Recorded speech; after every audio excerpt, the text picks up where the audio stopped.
cruise news time. Well, look, it's a day of romance here at Lido Loca, and I got a special cruise news story for you.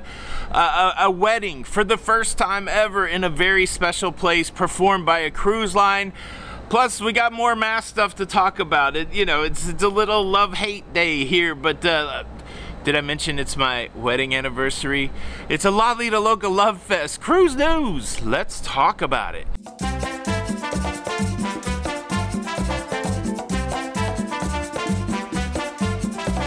Hey, what's up, everybody? Welcome back to Lido Loca. I'm your host, Tony, here with the latest cruise news updates, and it's a special day with a special date. It's 02/22/22, February the 22nd, 2022, and a special day for us at Lido Loca. It's me and the lovely Jenny B's 19th wedding anniversary. 19 years of that lady putting up with me, and 19 years of this very non-committal, spontaneous, sporadic, spastic dude getting it done. And so to both of us, a big kudos, because if you're married or if you're in a relationship, if you do anything for 19 years, it's hard. Here we are. How about that? There's so many highs and lows to talk about, and we have wonderful kids and a wonderful family. And the thing that's most important, at least for this video, is that if there's no Jenny B and Tony Union 19 years ago, there's no Lido Loca. And so it's amazing the things that come out of two people getting together and being in love and being creative and being willing to be out there. And so yeah, happy anniversary, Jenny B, and much love to the Loca fam. Thank you guys for being committed to us, at least for the short term, for the last couple years or however long you've been here. We celebrate each other and we celebrate you today, so very exciting. The cruise news story I have today is about the love, but before we get to the love story about special wedding, there's a new exotic location where a legal wedding had never been performed, and now a cruise line has performed a legal wedding there. Ceremonial weddings have been performed. That's what we're going to talk about, but first let's talk about some more masking news.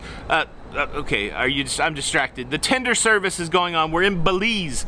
It's unbelievable. All right, we're in Belize. Here's a shot of the tenders, the Diamond International branded tenders. How about that? Yeah, so it's pretty cool. The magic carpet's lowered to the waterline, and they are tendering people off of the Celebrity Apex to go to have a Belizeable day. Unbelievable. I wanted to work that pun another way. Yeah, so what was I saying? Let's talk masks first. The other Carnival brands also announcing a mask reduction, mask change. Princess, Holland America, I feel like another one, but the Carnival family, they're also following that mask as a recommendation but not required protocol. And the big caveat on Carnival, which I didn't talk about much yesterday, the big caveat on Carnival is they will be requiring masks in certain venues. They didn't specifically say which venues, so you're going to have to be looking out for the signage. So if you're going on a Carnival cruise still right now, starting March the 1st, make sure you take a mask with you. I'm sure they'll have masks to give out. There's two venues here on the Celebrity Apex that you have to wear a mask. That is in the casino and in the theater, and they got somebody on mask patrol. They're walking around with a box of masks, and if they see you unmasked, they're like, hey, would you like a mask? Here's an ethical dilemma. Look at this little piece of footage. Now, masks are required in the casino, but the quickest way to get to the elevator from the coffee bar is this little cut through to the casino. So for these 10 steps to the casino, are you masking up or are you not masking up? Leave a comment below. This is a big conundrum that we have between Jenny and I and others on this ship right now. Are you masking up for the 10 steps because that's the rule, or are you just walking through the casino? Alright, one more mask conversation.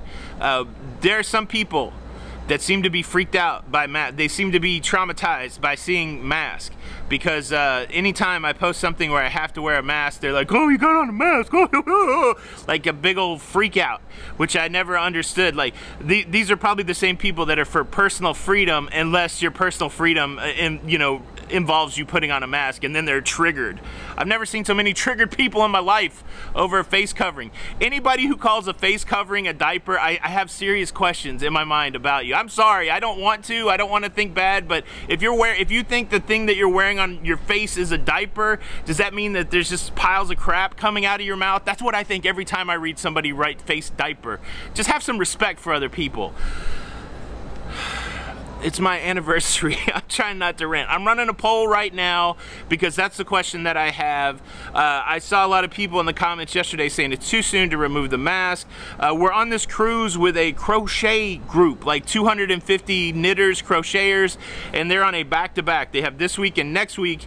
And I sat down to do some work the other day, and a lady immediately got up. I sat down at this big table, and a lady got up, and I was like, oh, you don't have to get up. There's plenty of space here. And she had on a mask, and I did not have on a mask. I was in an area where a mask was not required, and she said, look, I got a whole nother week of cruising. I don't want to risk it for the biscuit. You know, she wanted to go somewhere where there were people that were masked up. I completely understand that, and I said, hey, I'll move, and she's like, no, I got somewhere else to go anyways. But that's the question. Do you get freaked out when other people wear masks? Or there's a poll running right now. Will you wear a mask even when it's not required, or are you only going to wear a mask when it's not required? I'm interested in the psychology of this thing, so leave a comment below. All right, let's talk about the wedding that happened somewhere new, first time legally because of a cruise ship. But first, let me quickly invite you to subscribe if you like staying up to date with what's going on with my hands. If you like staying up to date with anything going on, it's my anniversary. Cruising, please consider subscribing with the notification bell on. That way you don't miss out on it. We're going to the steakhouse tonight. It's going to be exciting. Also, one of the admins of Lido Loca, Tinkerbell, she's also on board, and it's her anniversary also. And we have a tradition where our friend Don Terrace, whenever we're together, and usually it's on our anniversary, we go to dinner also. And the lady that works with Jenny from Celebrity is on the cruise. They call them business development managers, BDM. She's on the cruise. She's going to dinner with us also. So we got a big old anniversary dinner with they call her J-Lo, with Dawn, with Tinkerbell and Martine, with me and Jenny at the steakhouse. I've never been to Fine Cuts. That's tonight. There's a lot going on this ship. It's so good to be cruising right now. Okay. Yeah, so please consider, I forgot where I was at. Please consider subscribing with the notification bell on. We're trying to get to 18 million subscribers. Please join this frenetic love fest of the Loca fam. All you got to do is hit subscribe with the notification bell. New video comes out. Boom, bango, bango. You get a notification on YouTube. You get an email, I think, in some circumstances to tell you to watch the video. It helps us out. It doesn't cost anything. And we love you more than people who don't subscribe. I'm just kidding. I love all of you. All right. Thank you in advance. Here's the story. Atlas Ocean Voyages performed the first legal wedding in Antarctica. This couple got their chill on and got married in Antarctica. How about that? There had been ceremonial weddings there in Antarctica before, but Atlas brought a legit officiant that had the credentials to legally marry somebody, and bingo bango, this dude got married. Now, after 19 years of marriage, a lot of people say, Tony B, how do you do it? What is your advice? My advice is don't do it. I'm just kidding. I'm gonna get in trouble for that. No, man, the advice is simple. Never go to bed angry, right? Like, that's pretty big advice. And just realize that the love you share is usually greater than the hassle you're feeling at the moment. Like, I don't know a better way to break that down, but just realize that you may be mad in the moment, but you got to calm down, and you got to realize that that person that you're there with, for the most part, they don't want to hurt you. Sometimes you're in relationships where people want to hurt you, but if you're in one of those special relationships where you know that the person is for you, just recognize that you're a human being, they're a human being, and sometimes your insecurities, their insecurities will clash. You'll get mad at each other, but at the end of the day, if you think about the thick and the thin, that's usually the person that's for you the most. And so why not mend those relationships and keep on going? That's my biggest advice. Just remember that. Yeah, I don't know if that's helpful. What's your marriage advice? Leave a comment below. Boom, that's your cruise news. Running a poll right now on the community tab about masks. Go answer that poll. Tell me what you think. Do you get triggered with the masking? If you could choose a different place to get married, where would you get married? That would be an interesting conversation. Like, if I could do it again, I would probably go to like Las Vegas and do some sort of fun kind of weird wedding, but I don't know. leave a comment below. Thank you so much for checking out the show today. You can show your support for the show by hitting the like button, especially if you enjoyed it. Ooh, the sun is coming out. Hi. Thanks for checking out the show today. You can show your support for the show by hitting the like button. And if you do not hit the like button, I'll be forced to punish you. And your punishment is you will have to spend the rest of the day hunched over like this talking to a camera. Oh, here comes the sun again. All right, it's Tony for Lido Loca. Till next time, see you on the Lido. Bye.